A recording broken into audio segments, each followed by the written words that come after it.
आज हम चर्चा करेंगे ओम प्रकाश वाल्मीकि की कहानी सलाम पर। संभवतः दलित साहित्य की कहानी विधा की सबसे अधिक चर्चित कहानी है सलाम।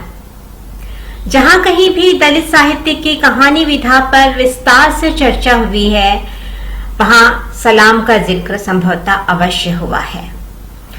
बरसों से भोगी हुई यातनाओं को स्वर देती हुई दलित कहानी उस सामंतवादी वर्चस्व के खिलाफ, वर्ण व्यवस्था के खिलाफ उठ खड़ी होती है, जिसने पीढ़ियों से मानव समाज के एक हिस्से को हास्यकृत और अपमानित किया। यह भी सत्य है कि हर कहानी ने दलित जीवन के संघर्ष से उपजी मुक्ति की चेतना को अभिव्यक्ति दी है और हर कहानी किसी न किसी आयाम से दलित जीवन की पीड़ा की विडंबनात्मक स्थितियों को अभिव्यक्ति देती है। परंतु अन्य कई कहानियों से अलग हट करके सलाम कहानी में ओम प्रकाश वाल्मीकि लेखन और सृजन की नई रीति को स्वीकार करते हैं। इसी कारण दलित कहानी लेखन में मैं समझती हूँ यह अपने ढंग की एक अलग कहानी है। सलाम कहानी में दो प्रमुख पात्र आते हैं, जिनमें से एक सवर्ण है और दूसरा दलित है। दलित साहित्य की अन्य कहानियों से अलग इन दोनों पात्रों के संबंध व्यतिरेकी न होकर के परिपूरक हैं। दोनों अभिन्न मित्र हैं। दलित पात्र हरीश का विवाह कहानी की प्रमुख घटना है। हरीश का गांव कहानी की पृष्ठभूमि है। इसी गांव में कहानी की मुख्य घटनाएं घटित होती हैं। कहानी का सवर्ण पात्र कमल उपाध्याय, जो कि अपने आत्मीय मित्र हरीश की शादी में हरीश के गांव पहुंचता है, वह पूरे उत्साह के साथ इस विवाह में शामिल होता है। कहानी के शब्दों में देखा जाए तो कमल उपाध्याय अतिरिक्त उत्साह के साथ हरीश के साथ हर जगह मौजूद था, घर परिवार के सदस्य की तरह। सारी व्यवस्था कमल उपाध्याय की देखरेख में संपन्न हो रही थी। हरीश और कमल के संबंध कुछ ऐसे ही थे। परंतु गांव की व्यवस्था में दलितों की जो स्थिति है, उसका अंदाजा वहां कमल उपाध्याय को हो चुका था। हम देखते हैं कि गांव में बारात के ठहरने की जो व्यवस्था होती है, वह अक्सर गांव के स्कूल में ही होती है। परंतु यहाँ दलित पात्र हरीश की शादी में बात कुछ और ही थी। प्रधान जी ने स्कूल की बिल्डिंग देने के लिए हामी तो भर दी थी, लेकिन ऐन मौके पर वहां के हेडमास्टर किसी रिश्तेदारी में चले गए थे। स्कूल में इकलौता हैंडपंप था, जिसका हत्था और वाल्व पिछली रात किसी ने खोल लिए थे। पीने के पानी की कोई व्यवस्था नहीं थी। काफी दौड़ भाग हुई थी, उसके बाद भी चाबी नहीं मिली और बारात को स्कूल के बरामदे में ही ठहरना पड़ा। पीने के पानी के लिए केवल 2 घड़ों का ही वहां पर इंतजाम हो चुका था। कहानी की जो प्रमुख घटना है, वह बारात के दूसरे दिन सुबह घटित होती है। कमल उपाध्याय को सवेरे चाय पीने की आदत थी। चाय ना मिलने पर उसका सर भारी हो जाता था। नई जगह इकलौती चाय की दुकान का रास्ता खोजता हुआ कमल उपाध्याय चाय की भट्टी पर पहुंचता है। भट्टी सुलगाकर चाय बनाने के लिए पहले तो चाय वाला तैयार हो जाता है, परंतु जैसे ही उसे पता चलता है कि सामने बैठा व्यक्ति देहरादून से कल चूहड़ों की बारात में आया है, चाय वाले का रुख बदल जाता है। कहानी में वह चाय वाला जिसने कुछ मिनटों पहले यह कहा था कि बस अभी हो जाएगी, भट्टी सुलग रही है, बैठो, अब चाय नहीं दे रहा है। कहानी का प्रसंग कुछ इस प्रकार बदल जाता है। चाय वाले ने वहीं से जवाब दिया, तुझे यहाँ चाय ना मिलने की है। चाय वाले की आवाज में रूखापन था, जिसे महसूस करते हुए कमल ने तीखेपन के साथ पूछा, लेकिन क्यों? अभी थोड़ी देर पहले तो आपने कहा था चाय मिलेगी। चाय वाले के बात करने का ढंग यहाँ पर बदल जाता है। वह कठोरता से कहता है, कहा ना चाय नहीं मिलेगी। कमल के लिए चाय वाले का व्यवहार चकित कर देने वाला था। फिर भी वह नम्रता से कहता है, लेकिन भाई साहब हुआ क्या? क्या मैं पैसे नहीं दूंगा? इस पर चाय वाला उसके ठीक सामने तन कर खड़ा हो जाता है। दोनों हाथ अपने कूल्हों पर रखते हुए सीने को चौड़ा करते हुए बोलता है, जो पैसे शहर में जाके दिखाना, 2 पैसे हो गए जेब में तो सारी दुनिया सिर पे छाए घूमो। यह शहर नहीं है, गांव है। यहाँ चूहे चमारों को मेरी दुकान में चाय नहीं मिलती है, कहीं और जाकर पियो। यहाँ चाय वाले के व्यवहार, उसके शब्द बताते हैं कि गांव के समाज में जाति का समीकरण कितना बिगड़ा हुआ है। परंतु कहानी को जिस प्रकार से रूप दिया गया है, उसमें जाति की मानसिकता को कई आयामों से यहाँ पर उभारा गया है। यहाँ हम देखते हैं चाय की दुकान पर एक विशेष प्रकार की जंग शुरू हो जाती है। दोनों पक्ष अपनी अपनी बात रखते हैं। एक कहता है चाय नहीं मिल सकती और दूसरा कहता है चाय मिलनी ही चाहिए। 2 प्रतिद्वंदी हैं, एक चाय वाला और दूसरा कमल उपाध्याय।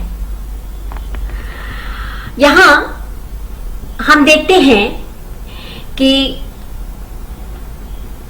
दोनों पक्ष अपने अपने वे हथियार बाहर निकाल लेते हैं जिनका प्रयोग करने के वे आदी होते हैं, या सोचते हैं कि इसका प्रयोग करके बाजी जीती जा सकती है या बचा जा सकता है।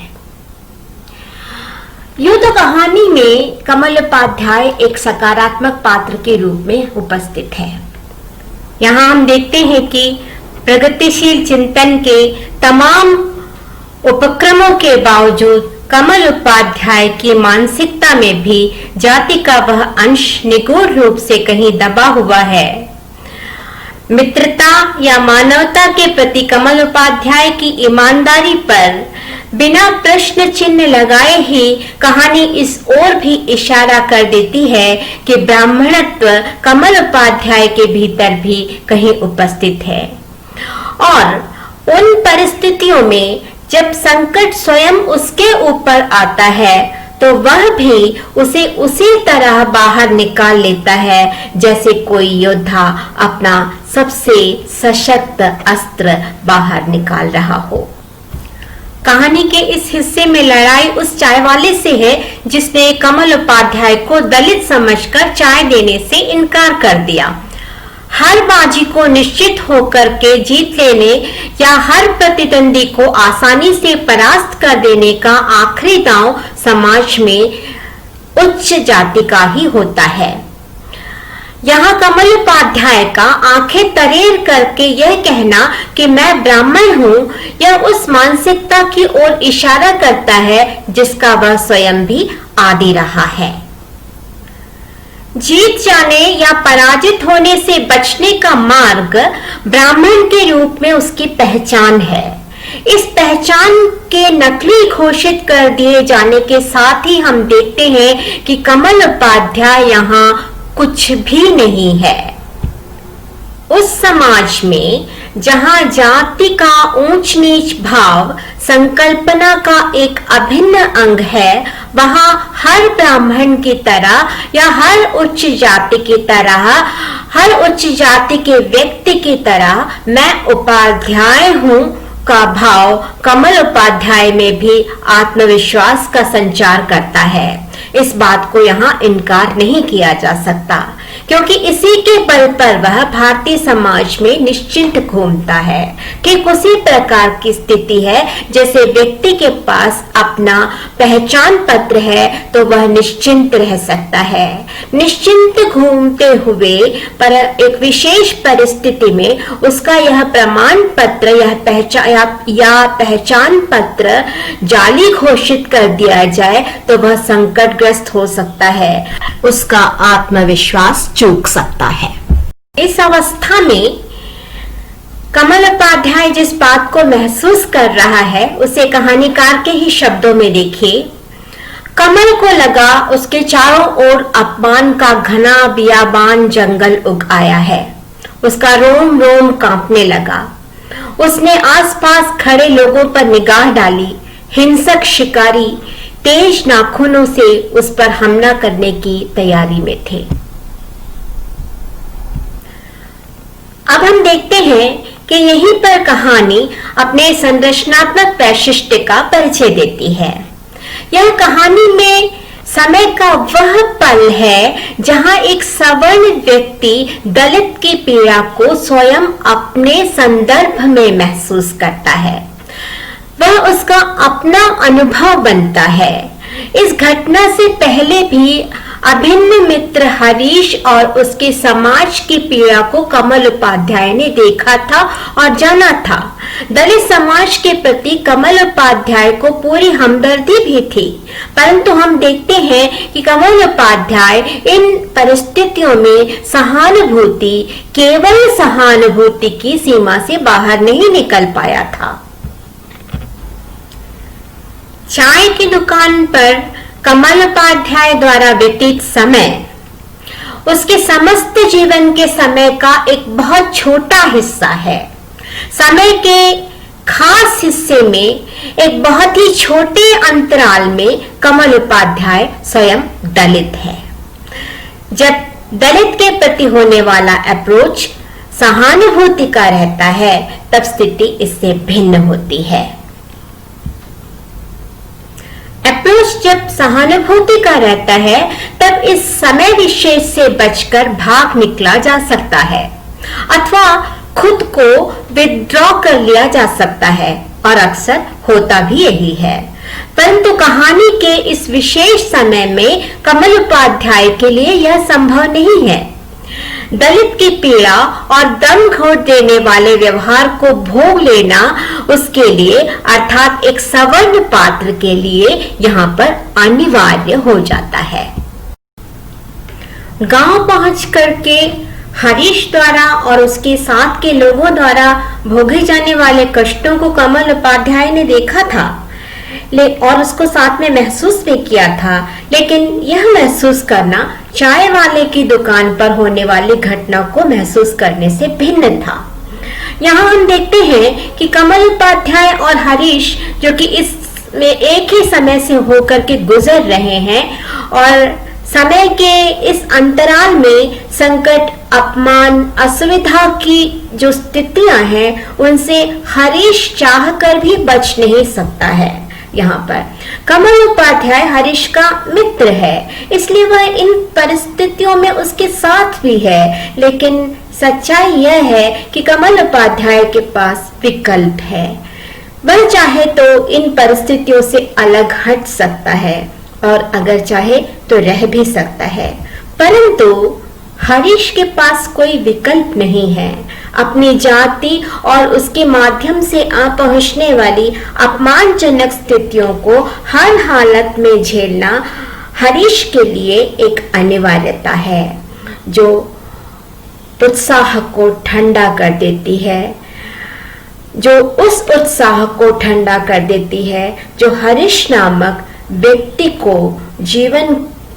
के जीवन को जीने योग्य बना सकती है। चाय की दुकान पर होने वाले संवाद दलित स्त्री की स्थिति पर भी प्रकाश डालते हैं। गांव का पहलवान कहलाने वाला व्यक्ति जो ऊंची जाति का है वह कमल की ओर मुखातिब होकर के कहता है, अरे इतनी जोरदार लौंडिया लेके जा रहे हैं शहर वाले, जुम्मन के तो सींग लिकड़ आए हैं। अरे लौंडिया को इसी गांव में ब्याह देता तो म्यारे जैसों का भी कुछ भला हो जाता। एक तीखी हंसी का फव्वारा छूटता है। आसपास खड़े लोगों ने उसकी हंसी में अपनी हंसी मिला दी।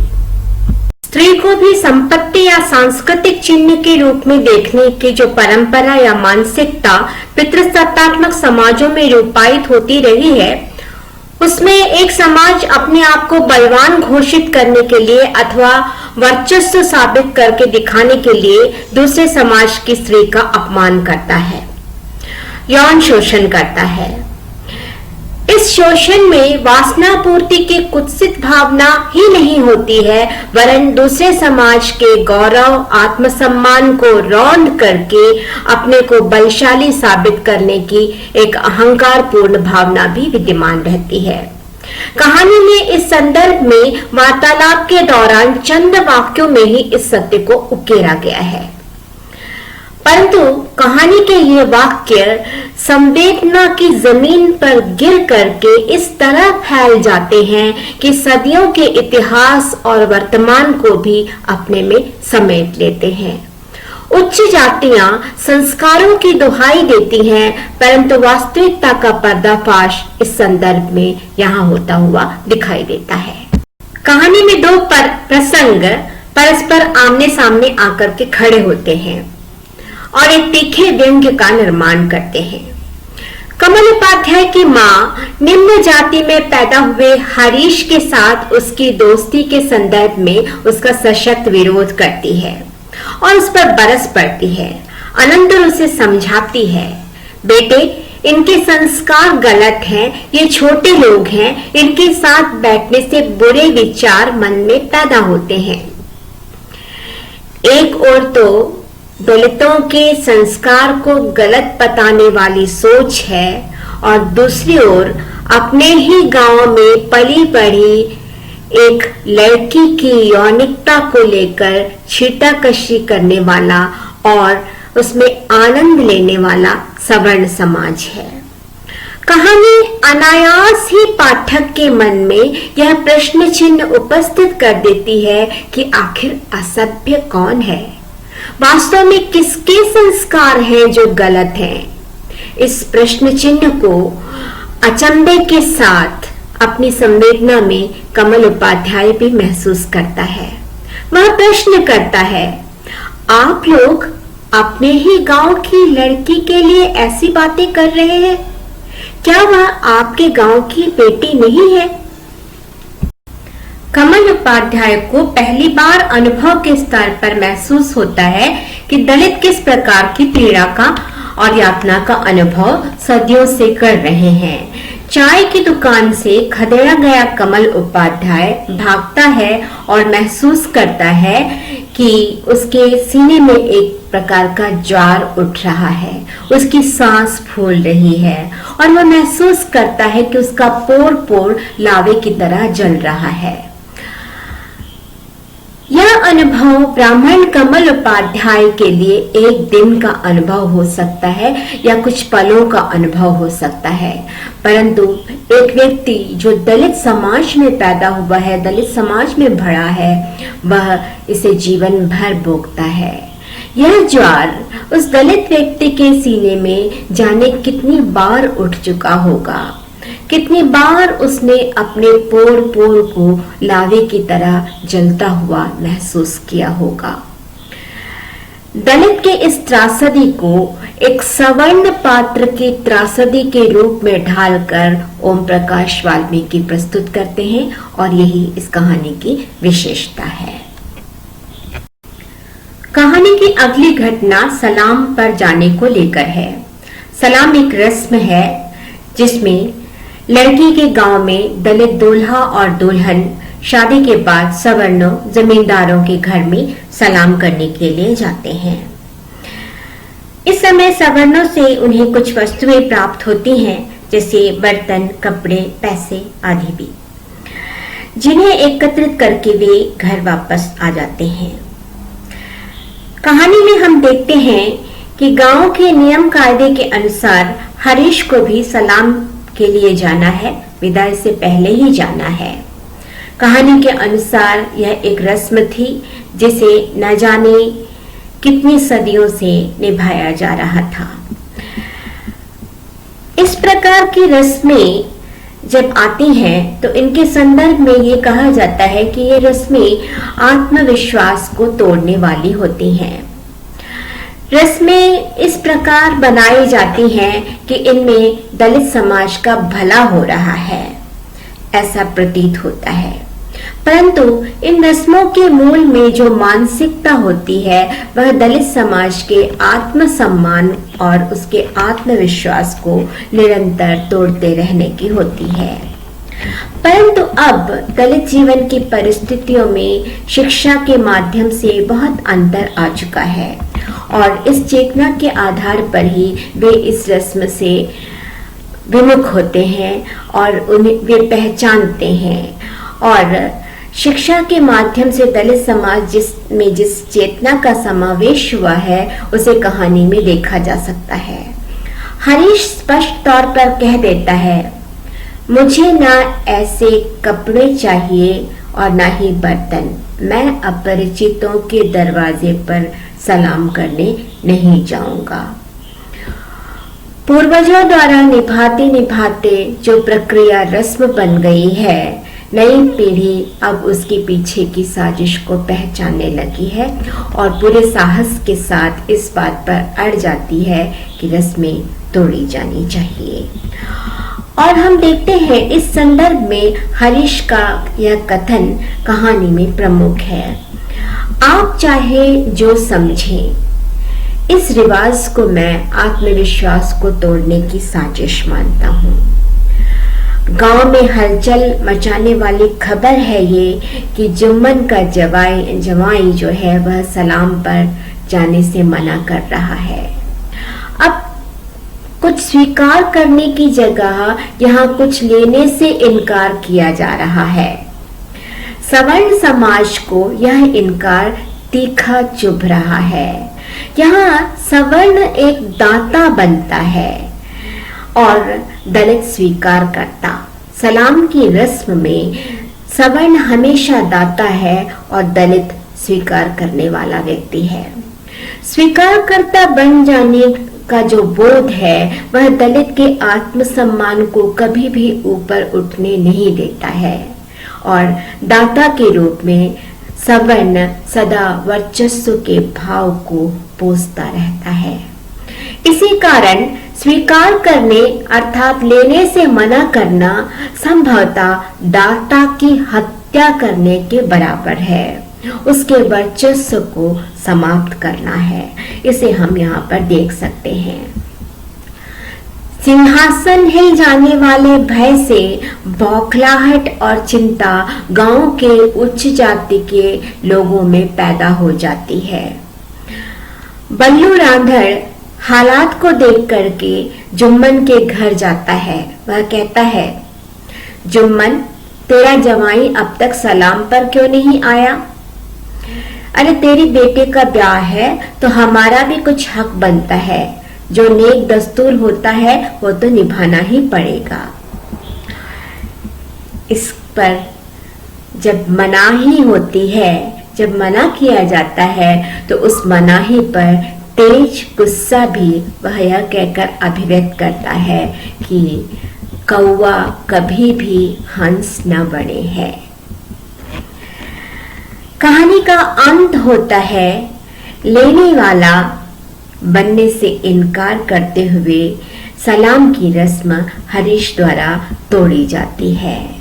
तोड़ने के लिए शादी और विवाह की और विदाई की जो चहल पहल है, उसकी जो सुख की स्थितियां हैं, उन स्थितियों की कुर्बानी दी जाती है। लेकिन उन स्थितियों की कुर्बानी देने के बावजूद वहां हम देखते हैं कि एक सुख भी है रस्म को तोड़ने का। इस सन्नाटे में ही टीके की रस्म निपटाने का निर्णय होता है, पर आत्मविश्वास का हंता बनकर पीढ़ियों से छाई हुई सलाम की रस्म को तोड़ देने का सुख जो है वह बड़ा सुख ही होता है। परंतु रस्मों को तोड़ देने की जो वास्तविक विजय का उल्लास है वह फीका तब पड़ता है जब यह देखा जाता है कि रोटी बनाने वाले आदमी को पहचान कर एक दलित समाज का ही 10-12 वर्ष का एक बालक यह कह रहा होता है, नहीं, मैं मुसलमान के हाथ की बनी रोटी नहीं खाऊंगा। जाति के संघर्ष से निपट कर लौटने पर सांप्रदायिकता एक विडंबना के रूप में सामने खड़ी दिखाई दे रही है। जागे हुए आत्मविश्वास पर बच्चे का यह वाक्य कुठाराघात की तरह गिरता है। अब तक का सारा संघर्ष इसलिए किया गया था कि मनुष्य की पहचान मनुष्य मात्र के रूप में हो, परंतु इस मार्ग में आई बाधाएं और भी हैं जो विकराल रूप धारण करके भविष्य को धर दबोचने के लिए मुंह बाए हुए खड़े हैं। 10-12 वर्ष का बच्चा जो भविष्य है यहाँ इस भारत का, उसके माध्यम से इस संकट की ओर इशारा करते हुए कहानी सलाम यहाँ अपनी परिसमाप्ति पर पहुँचती है।